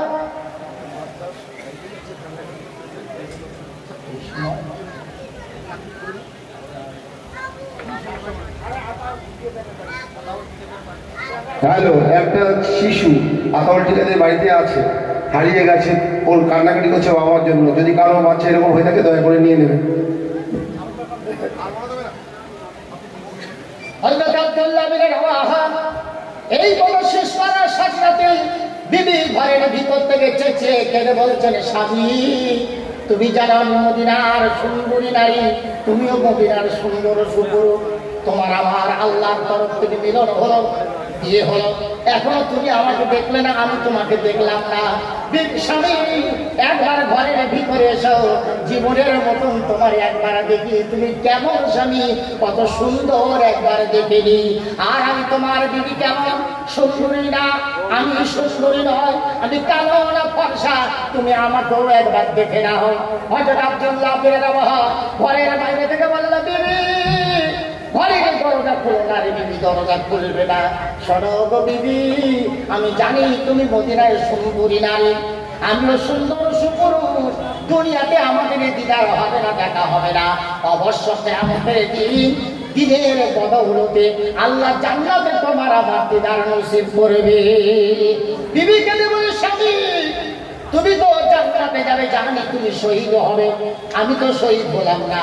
বলো বিবি, স্বামী আমি কেমন করে জান্নাতে যাবো? হযরত আব্দুল্লাহ বিন রাওয়াহা বলে, বিবি সবর করো, দুনিয়ায় আমি শহীদ হব, কিয়ামতের দিন আল্লাহ যদি আমাকে জান্নাতের অধিকারী বানায়, আমি আল্লাহর কাছে কেঁদে বলবো, রব্বুল আলামিন, যে বিবিকে বাসর ঘরে আমি বিধবা বানিয়ে আল্লাহ আসলাম, আমার বিবিকে আমার সঙ্গে তুমি জান্নাতে দাও। বিবি ফুরিয়ে প্রশ্ন করলেন, স্বামী যদি আল্লাহ তোমাকে আমাকে নিয়ে জান্নাতে যাওয়ার পারমিশন দেয়, তবে যদি তুমি না দেখতে পাও, আমাকে যদি দুনিয়ায় না দেখো, কিয়ামতের দিন তুমি আমাকে কেমন করে চিনবে? হযরত আব্দুল্লাহ বিন রাওয়াহা বললেন, বিবি চিন্তা করো না, যে আল্লাহ তোমাকে আমাকে জান্নাতের অধিকারী বানাবেন, সে আল্লাহ তোমাকে আমার চেনার পরিচয় করে দেবে। আসি বিবি আসি, আসসালামু আলাইকে বিবি, বিদায় বিদায় গো বিবি বিদায়। ওরে মুসলমান, আমাদের মসজিদের মিনার আমরা দেখতে পাই, আমাদের মাদ্রাসা, আমাদের কোরআন, মাথার টুপি, মুখের দাড়ি, অমুসলমান এর পিছনে আমাদের অবদান না, এর পিছনে অবদান আল্লাহর নবীর সাহাবীদের। সবথেকে বেশি অবদান সাহাবারা। হযরত সাহাবারা জীবন দিয়েছে, বিবিকে বাবা করেছে, ছেলেকে দিন করেছে, যার বিনিময়ে গোটা পৃথিবীতে ইসলাম পৌঁছেছে। তখন আমরা ছিলাম না। তাদের অনুসরণ আমাদের ফরজ, তাদের অনুকরণ আমাদের অপরিহার্য। আজ দায়িত্ব এসেছে শুধু পয়সা, একটু ঘাম দাও, 4 মাস দাও, চিল্লা দাও, বছর দাও, জীবন দেওয়ার হুকুম এখন আসেনি। কেউ জীবন দিতে বলেনি, শুধু একটু ঘাম দেওয়া হচ্ছে। আসছে কোনো দিন হয়তো জীবন দিতে হবে, সে এখন পরের কথা। এখন আমাদের সামনে জীবন দেওয়ার কোনো রাস্তা না। সেই ঘটনা আল্লাহ রাব্বুল আলামিনের বান্দা হযরত হামজা রাদিয়াল্লাহু তাআলা আনহু উহুদের যুদ্ধে হযরত হামজা ওই দিন বিয়ে করেছেন। বিশ্বনবীর কাছে গিয়ে বললেন, ইয়া রাসূলুল্লাহ, আমাকে জিহাদে যাওয়ার পারমিশন দাও। আল্লাহর নবী বললেন, না, তোমার ঘরে বিবি আছে, তুমি তার সাথে সাক্ষাৎ করে নাও, সুতরাং তুমি পরের দিনে জিহাদে যাবে। হযরত হামজা রাদিয়াল্লাহু তাআলা আনহু বিবির সঙ্গে মোলাকাত হলো, বিবির সঙ্গে প্রেম বিনিময় হলো। গভীর রাত তাহাজ্জুদের নামাজ পড়ার জন্য কুয়ার পানি তুলে গোসল করতে গেলেন। হঠাৎ দেখা গেল একটা আওয়াজ আসলো উহুদের ময়দান থেকে। উহুদের ময়দান থেকে কিসের আওয়াজ? আওয়াজ আসলো, মুসলমানেরা যারা ঘরে আছো, ইসলাম ডুবু, আজ মুসলমানরা পরাজিত, উহুদের ময়দানে তাড়াতাড়ি চলে এসো, খোলা তরবারি হাতে নিয়ে এসো। আব্দুল্লাহ বিন রাওয়াহা বলেন, বিবি কিসের আওয়াজ?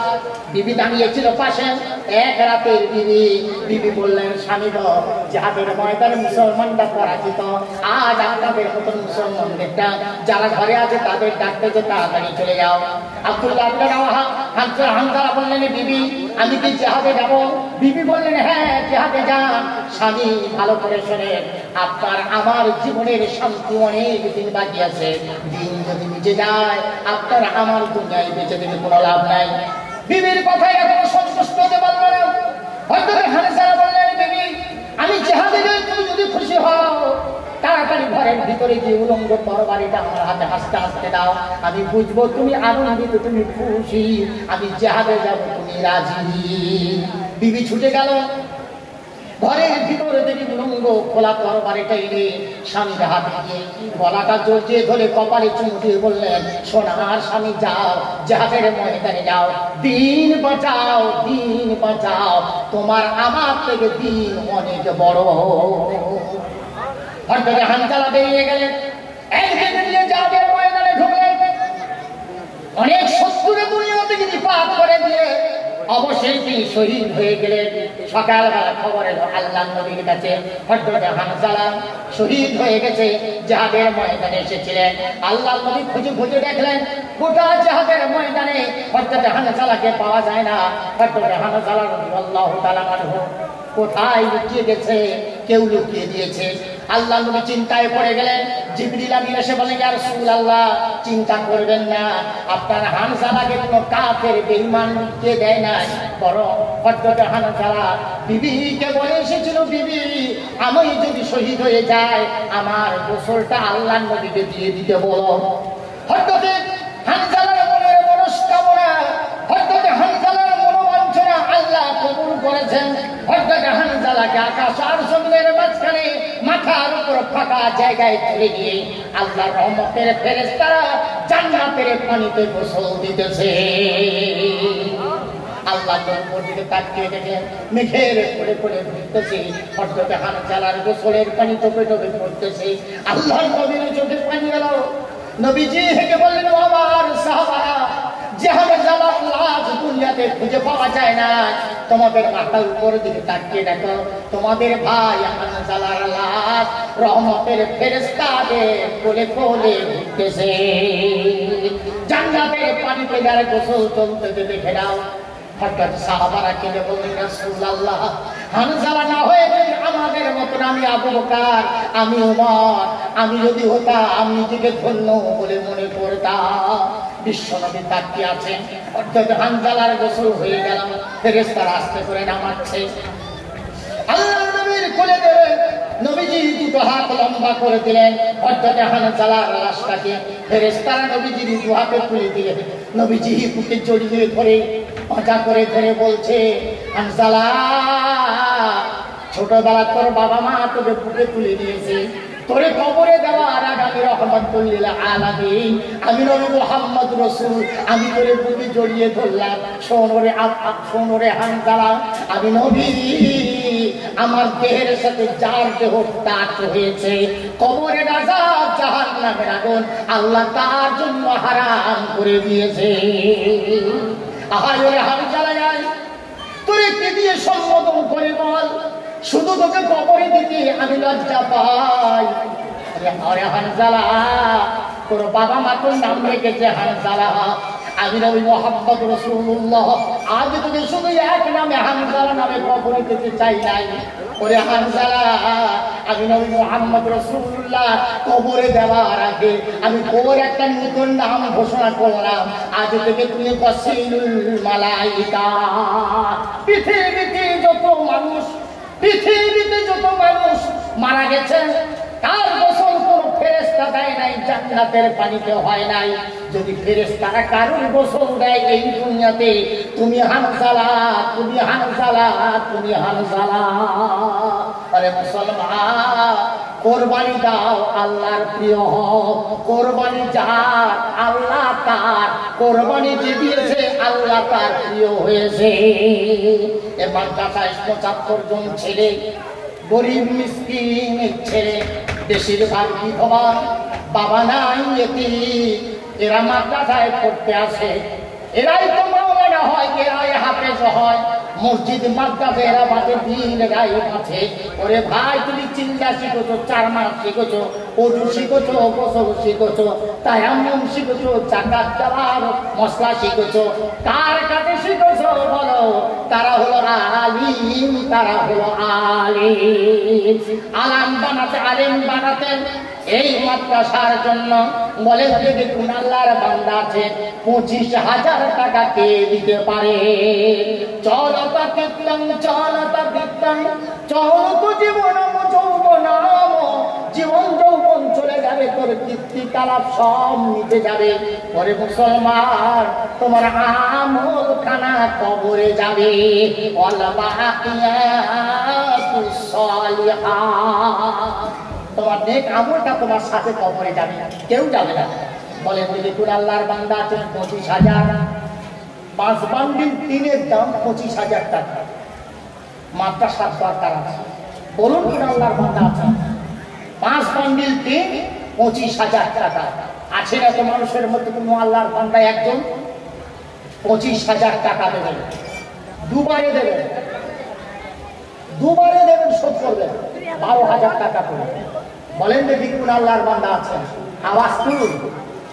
আল্লাহ পিছনের গুনাহ মাফ করে দেবে, আপনার বাড়ির বড় বড় মুসিবত আল্লাহ দূর করে দেবে।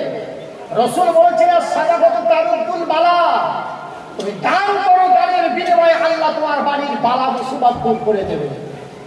আমরা জানি না আমার জীবনে কি বালা আছে, আমি জানি না আমার জীবনে কি মুসিবত আছে, আমার ছেলের জীবনে কি মুসিবত আছে জানি না। বলুন কোন আল্লাহর বান্দা আছেন 25,000 টাকা দেন, সামনে নাস্তা ক্লিয়ার করুন, আল্লাহর গজব থেকে আপনার বিবি বাচ্চা ঘর বাড়িতে হেফাজত করুন। 25,000। অনেক আল্লাহর বান্দা আছে মুসিবতে পড়লে পড়ে অবসরের আগে বলে মাদ্রাসায় একটা গরু কিনে দেবো, মাদ্রাসায় ছাগল দেবো, 10,000 টাকা মাদ্রাসায় দে। এ ভাই, এরকম নীতি আছে না? নাই, কথা বলে না, নীতি নাই। রোগে পড়লে মুসিবতে পড়লে যখন দেখছেন মৃত্যু কাছাকাছি, তখন এবার সাফা দেয়। সাফ হাদিস শুনে নেন, যারা আগে দান করতে জানে না, মুসিবত আসার পরে যখন বলে দেবো, আল্লাহ বলে তুই আমার হাসালি, তুই আমার লোক দেখাচ্ছিস, তোর টাকা আমার দরকার না। সারা জিন্দগিতে তুই মাদ্রাসায় দিলি না, এতিম দুস্থ গরিবদের দিলি না, বিধবাদের দিলি না, মাদ্রাসায় দিলি না, মসজিদে দিলি না, তোকে ধরেছি, তুমি এখন পাকড়াও। এখন তুমি আমাকে টাকার লোক দেখাচ্ছ, 10,000 টাকা আল্লাহর নামে দিলাম, আমি তোকে ছাড়ব না। ইন্না বাতুশরু বিকালা শাদীদুন ইন্নাহু হুয়া ইউবদিউ ওয়া ইউঈদ। ওই 10,000-এ আপনার ছুটকারা নাই, ওই গরুতে আপনার ছুটকারা নাই। আল্লাহ বলছেন যখন তোকে ধরি আমি আল্লাহ এত শক্ত হই, আমার হাত থেকে বাঁচাবার ক্ষমতা কারণ নাই। আপনি আগে দিন, আল্লাহকে রাজি করুন, এই পাকড়াও আপনার হবে না, মুসিবত আপনার হবে না। বলুন কোন আল্লাহর বান্দা আছে 25,000 টাকা? একে আল্লাহ কাকে কবুল করে? ভরা মজলিস, উঠবেন না, আমি কারো পকেট থেকে কেড়ে নেবো না। বলুন কোন আল্লাহর বান্দা আছে একজন নাই 25,000 টাকা দেওয়ার জন্য? কোন ব্যবসায়ী, কোন স্কুল মাস্টার, কোন চাকরিজীবী ভাই, কোন ব্যবসায়ী ভাই, কোন দোকানদার 25,000 টাকা আল্লাহর জন্য। দেখতে চাই আজ দিন কার বড়, নবীর দাঁত ভাঙানো দিন, রক্ত ঝরানো দিন, সাহাবাদের জীবন কোরবানি করা দিন, ঘর ভার দেশ ছাড়া দিন।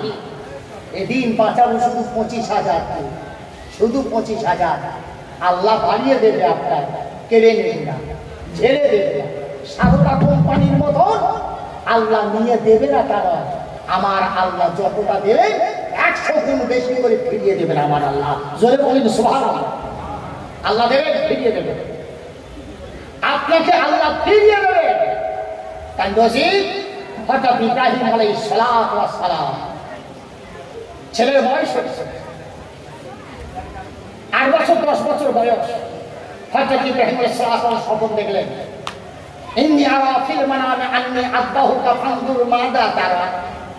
হে নবী ইব্রাহিম, তোমার সবথেকে বড় প্রিয় বস্তুকে কোরবানি দাও, আমার নামে জবাই করতে পারবে? চিন্তা করে দেখলেন, গরু না, ভয়সা না, ছাগল না, দুম্বা না, উট না, সব থেকে আমার প্রিয় হলো আমার সন্তান। বিবিকে বললেন, বিবি ইব্রাহিমকে আমার, ইসমাইলকে আমার কাছে দাও। কোথায় নিয়ে যাবে? আমি আমার বন্ধুর কাছে নিয়ে যাব। হযরত ইব্রাহিম আলাইহিস সালামের বন্ধু ছিলেন আল্লাহ, এজন্য তার নাম হলো খলিলুল্লাহ। বিবি মনে করলেন সত্যি বলতে কোনো বন্ধুর বাড়ি নিয়ে যাবেন, সুন্দর করে সাজিয়ে দিল।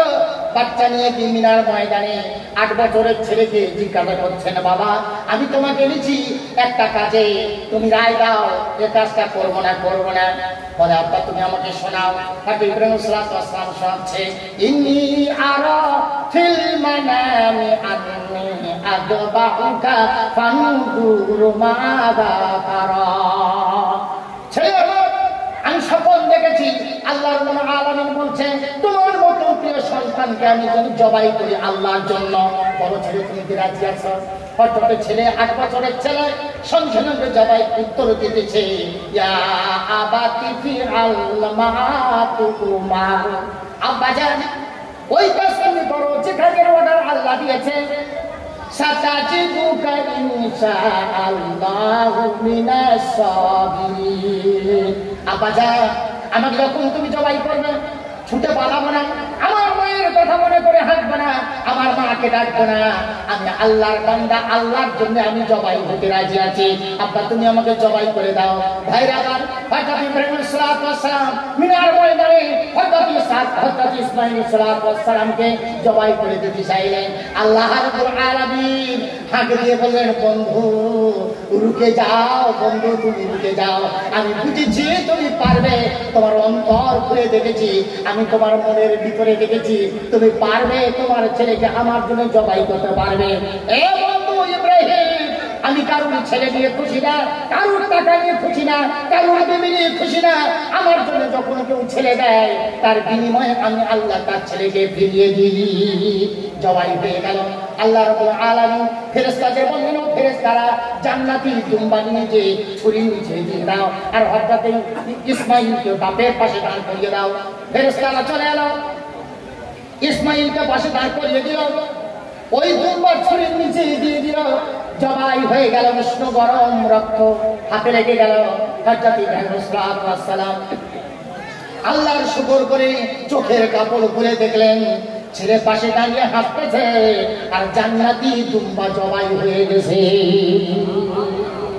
আল্লাহ রাব্বুল আলামিন বললেন, ইব্রাহিম আমি বুঝেছি তুমি পারবে, এজন্য আমি আল্লাহ তোমার ছেলেকে তোমাকে ফিরিয়ে দিলাম, জান্নাতি দুম্বা তার বিনিময়ে আমি কবুল করে নিলাম। এ আমার কুলবিহারের ভাইরা, আমার দিন হাজার ভাইরা, আজও যদি কেউ 25,000 আল্লাহর জন্য দেয়, আল্লাহ কেড়ে নেবে না, মেরে দেবে না। আল্লাহ রাব্বুল আলামিন তোমার ব্যবসা, তোমার রুজির যে প্রসেস আল্লাহ দিয়েছে, ওই প্রসেসে আল্লাহ তোমাকে 2 গুণ না 4 গুণ না, আল্লাহ 70 গুণ বৃদ্ধি করে ফিরিয়ে দেবে। আল্লাহর কোরআন ঘোষণা দিয়েছে। পারবে? বিশ্বাস আছে আল্লাহর প্রতি? আল্লাহর কোরআনের প্রতি কি আছে? পারবে? 25,000 25,000 পারবে? একজন মানুষ নেই 25,000 টাকা দেবে। 25,000 টাকা এমন কোনো লম্বা চওড়া টাকা না। আমি বললে হয়তো আপনারা বলবেন আপনার জেলার সুনাম করছেন, আলহামদুলিল্লাহ। আমার মাদ্রাসার মতন মাদ্রাসা, এর থেকে বড় মাদ্রাসা অন্তত 2 ঘন্টা আছে 24 পরগনা। সব মাদ্রাসার কালেকশনে লাখ লাখ টাকার প্রথম দাবি 1 লক্ষ টাকা কে দেবে? 1 লক্ষ। আলহামদুলিল্লাহ। তাতে আমরা পাই দেনে বলাও আল্লাহর শুকর। 25,000 বলুন কোন আল্লাহর বান্দা আছেন? একজন উঠুন, সবার দোয়া পাবে, আপনার রুজিতে আল্লাহ বরকত দেবে। একজন উঠে বলুন 25,000 টাকা। একজন উঠুন। আল্লাহ সেটাই সত্য নয়।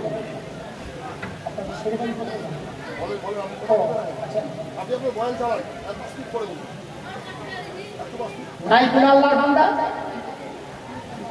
25,000। জি একজন বলুন, একজন মুখ খুলুন। আপনার পিছনে যারা আসবে আল্লাহ তাদেরও সওয়াব দেবে, আপনি সেই সওয়াবগুলো আবার পাবেন।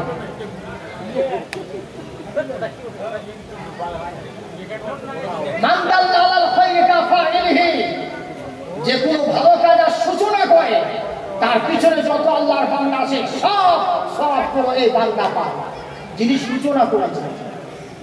আছেন কোন একজন বান্দা আল্লাহ 25,000 টাকা দেওয়ার জন্য ওয়াদা করবেন? একজন? আল্লাহ, ঠিক আছে বসুন, চলে যাবে না। দেখুন না, আল্লাহ দিন বাঁচানেওয়ালা আছে, যদি না হয় দিন চলছে কি করে? এত সুন্দর সুন্দর মসজিদ মাদ্রাসাগুলো চলছে কি করে? হবে ইনশাআল্লাহ। বলুন কোন আল্লাহর বান্দা আছে? 25,000 টাকা। 25,000 একজন কি সাড়া দেওয়ার মতন বান্দা আসেনি? একজন হাত তোলার মতন কোনো বন্ধু আসেনি? জি, একটা দুজন মিলে বলুন 12,000 করে। দুজন মিলে বলুন 12,000 করে। জোড়ায় বলুন, বলুন। নেই এমন কোনো মানুষ? আচ্ছা 10,000 বলুন, 10,000। 5 জন 10,000 করে বলুন। মাদ্রাসার প্রয়োজন মিটিয়ে দেয়। এই দুস্থ দরিদ্র ইয়েতিম বাবা, এদের একটু অন্য দিন, এদের থাকার ব্যবস্থা করুন। আল্লাহ আপনাকে ছাদ ফেলা ঘর বানাবার তৌফিক দান করবে। আজ আপনার ছাদ নেই, আপনি মাদ্রাসাকে টাকান, আল্লাহ আপনার ছাদ ফেলা ঘর বানাবার তৌফিক দান করবেন। পারবেন? 10,000 টাকা বলুন। 10,000। 10,000 টাকা। আল্লাহু আকবার।